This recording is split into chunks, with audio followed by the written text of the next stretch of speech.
Hello and welcome to our second instalment in our Incomparable series. Over the next 7 or 8 weeks, we're going to be looking at the book Incomparable, which was written by Andrew Wilson 10 or so years ago. And what we're doing is we're using each chapter to fuel us in our worship. See, the hope is that as we look at some of the facets of God, the fact that he is unchangeable, he's a God that sustains, he is a God of compassion.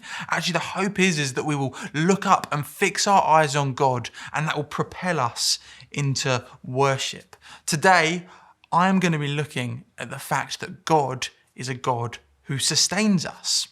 Now, I'm going to do that by plucking out 2 points. The first being that God is a God that sustains the world. The second being that God sustains us as people. So we're going to start off by looking at the fact that God sustains the world. And we're going to do this by looking at Isaiah 40, verse 26. It says this: "Lift up your eyes on high and see." Now the NIV says, lift up your eyes to the heavens, to the stars. Be lost in wonder of them and see who created these. He who brings out their host by number, calling them all by name, by the greatness of his might, and because he is strong in power, not one is missing. Now, you would have thought of all the things in the universe, the one that should be able to sustain themselves is the biggest, right? You'd think the stars should be able to sustain themselves. They should be self-sufficient. But this is not what the verse says. It says this: yet God not only created them, he also brings them out by their number, knowing them each by name. So in other words, God sustains them. And now to give a bit of perspective on this, we look at the sun and we think, gosh, that is massive.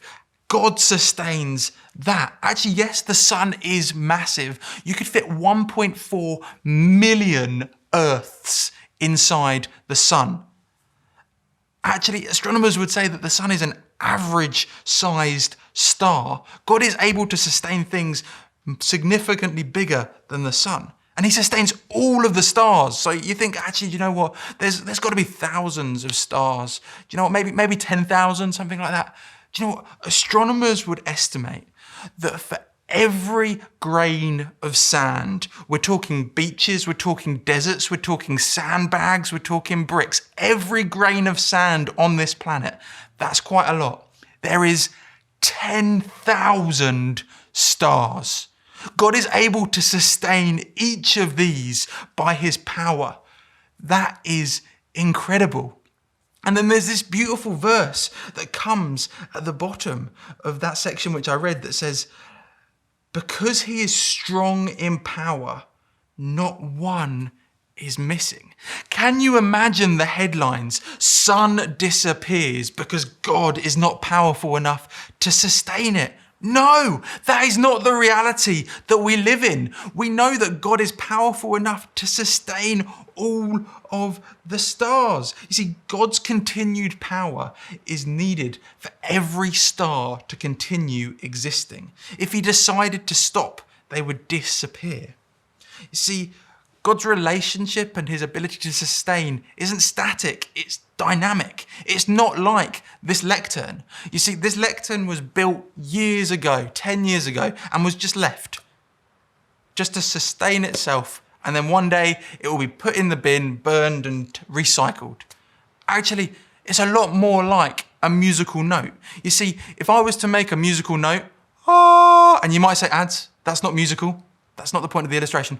But, actually, I am choosing when to start and when to stop sustaining it.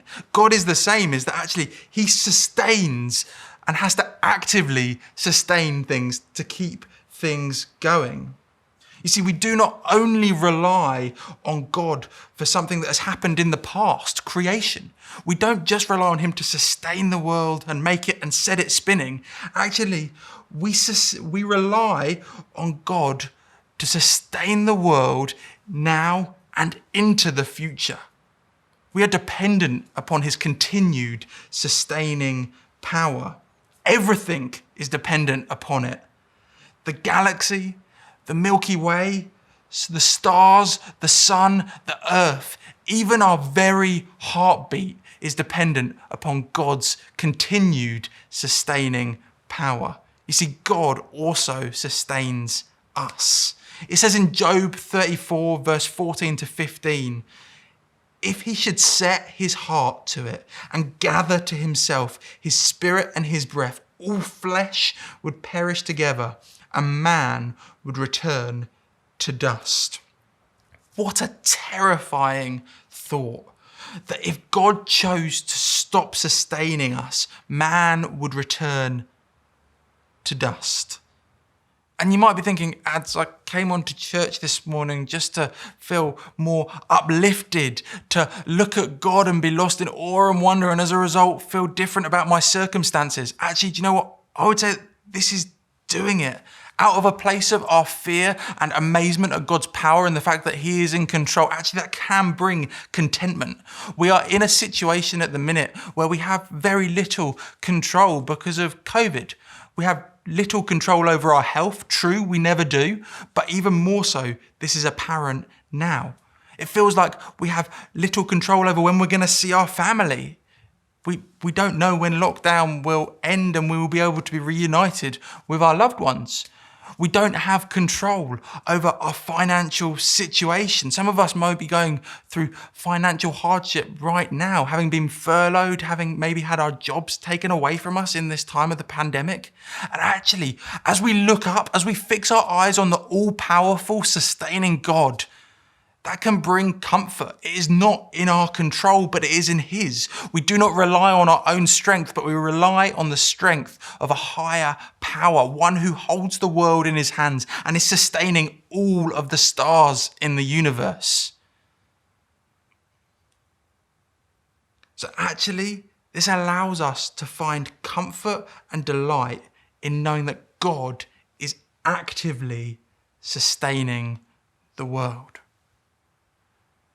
And we can take joy in the fact that God is a good and a faithful God. You can see something of his character in Hebrews 1, verse 1 to 3, that says this: long ago, at many times and in many ways, God spoke to our fathers by the prophets. But in these last days, he has spoken to us by his Son, whom he appointed the heir of all things, through whom also he created the world. He is the radiance of the glory of God and the exact imprint of his nature, and he upholds the universe by the word of his power.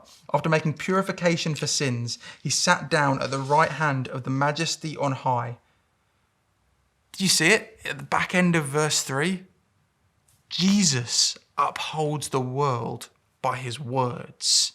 Now, this is absolutely mind-blowing, okay? So, baby Jesus, when he was straight out of the womb, put in a manger, waiting for the shepherds to visit him, was sustaining the world.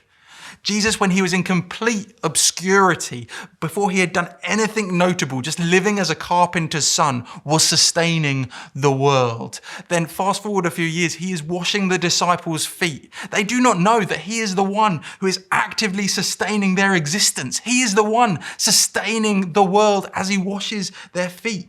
Fast forward on a little bit longer, as he stands before Pilate in a crooked trial, as people are cheering and jostling for him to die and ultimately be crucified. They do not know that he is the one who is sustaining them. He is sustaining the world.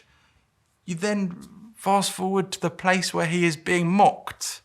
He's being beaten. He's got a crown of thorns on his head as they joke about who he claims to be and who he ultimately is.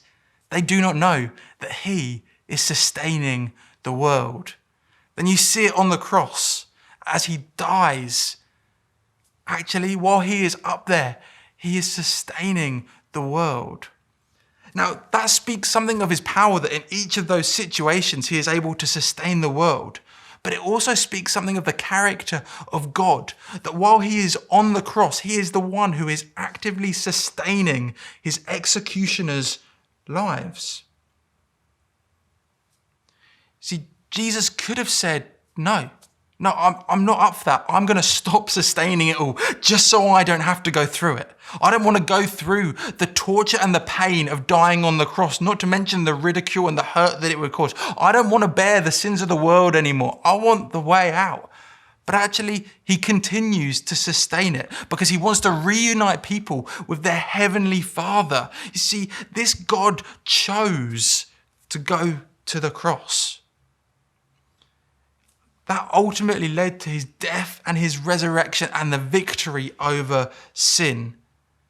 Actually, this message has two justifiable responses. The first is actually fear. It's very hard to listen to the first half of this message and not be afraid. Should we fear? Yes, 100%. We are dependent upon God for every breath that comes from our lungs. This God who holds the world in his hands, who sustains the stars, actually, there's something to be terrified of there.